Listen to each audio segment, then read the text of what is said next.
Zen Madman, hand of the day number 3, let's go. Not much to say about preflop here. I raise first in from the hijack with ace-king offsuit, the cutoff cold calls, and everyone else folds, and we go heads up to a flop of jack 10-5 rainbow.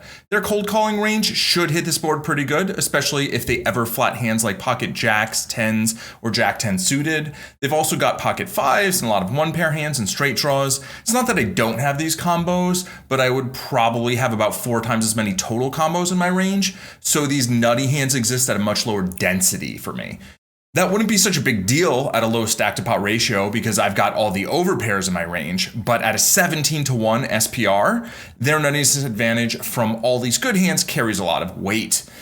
Basically, the money left to be bet is more important than the money currently in the pot. Long story short, too late. I'm checking most of my range here. Ace-king actually makes a decent bluff as it blocks strong top pair combos my opponent can hold, and I can bink the nuts on the turn, which would suddenly make the deep stacks advantageous to me. But I don't want to bluff with it that often since I don't want to value bet that many hands, so I check. My opponent doesn't want to check. They want to bet half the pot, so they do. They can do this with strong hands, medium hands, draws, maybe even some trash. My ace-king has 6 outs to top pair top kicker and is currently ahead of 100% of my opponent's straight draws.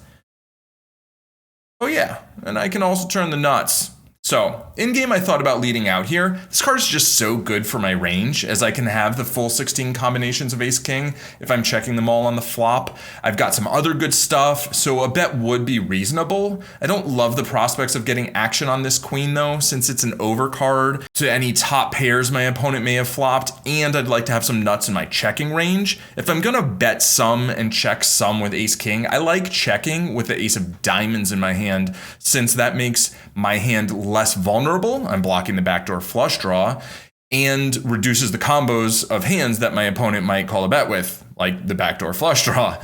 So I go for a check raise, or maybe a check call if I feel like they're likely to bet the river based on timing and sizing, but my opponent is having none of it and makes me look like a punk.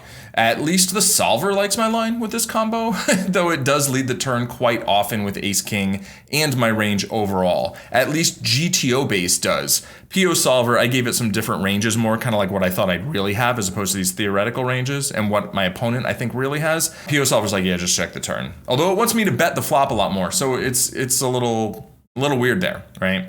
But it makes sense. If I'm checking the flop more, then my range is going to be stronger when the turn comes in because I've not put all my good hands in my betting range. Although obviously PO doesn't balance, blah, blah, blah. Anyway, the river is rather a brick.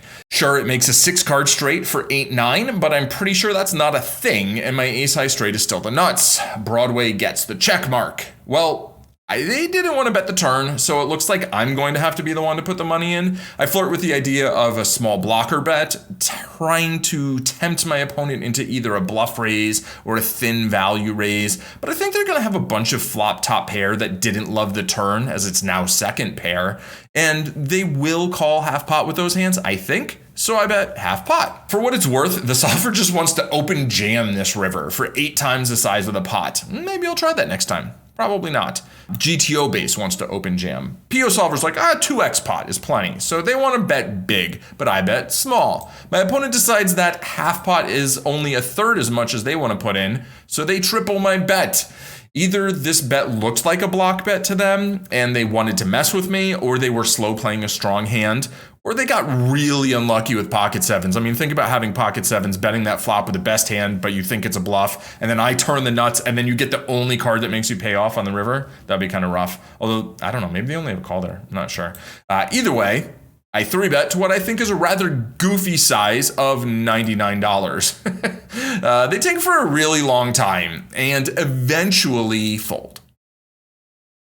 It felt like they probably laid down a big hand, something they raised for value on the river, but it's possible they were bluffing and then trying to save face, or that their cat walked across their keyboard and distracted them for a minute. Anyway, that's the hand. I win this nifty $156 pot, although a lot of that money's mine.